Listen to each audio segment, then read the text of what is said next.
Hello, faculty. This faculty meeting focus has been on authentic assessments. Because we are a career college, we have to ensure we are preparing our students for the workplace in their chosen degree.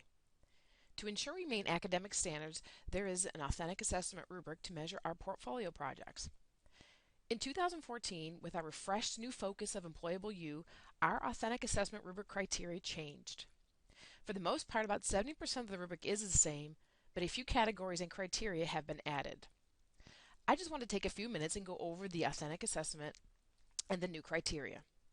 So in looking at this new updated authentic assessment rubric here, in purple, I have added my cliff notes, as I call them, to better clarify what is needed to show evidence in each category to ensure we have a true authentic assessment. The first two categories are the same. Everything we teach here at Bryan Stratton College must meet course and program outcomes. So starting with number 3, this is a new category.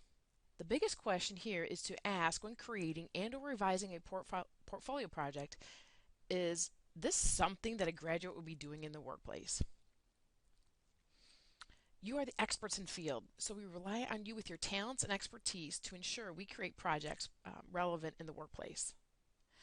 Number 4, this actually builds upon number 3 of the project. Again, this is a new category added. Basically, this helps students visualize potential careers in field and creates a scenario for them to identify real-world work. Number 5 ensures we build this project to the appropriate level using Bloom's language. And you've all been through the Bloom's training that we have in the Teaching Connection Center, and if you haven't, feel free to go ahead and ensure that you go through that training. We can all relate that in a 100 level course, those are the building block courses where students are learning and applying their skills and knowledge. And then in a 400 level course, they're putting all of their knowledge, skills, and abilities together and using more critical thinking and problem solving techniques in their projects. Moving on to number 6. Many of you know you've gone over this training of essential questions.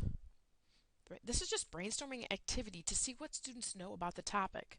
So there should be no research involved, no APA. It's basically asking and brainstorming their opinion of what they know. Number 7, this was always on the rubric, but now it asks for students to show evidence of their research.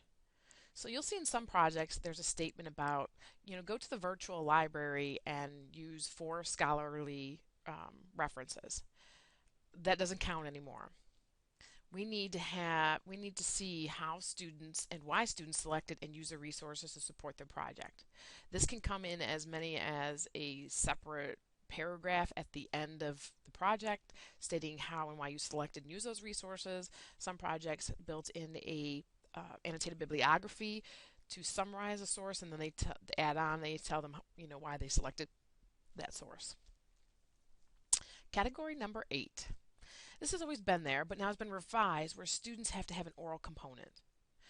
Before this category stated it had to be written or oral communication. But last year, with the new Employable New initiative, they removed the Communications 201 course out of the mandated course in the program. So what they did is they added the oral component as a requirement now for an authentic assessment. And some projects you'll see will be a PowerPoint voiceover and or video.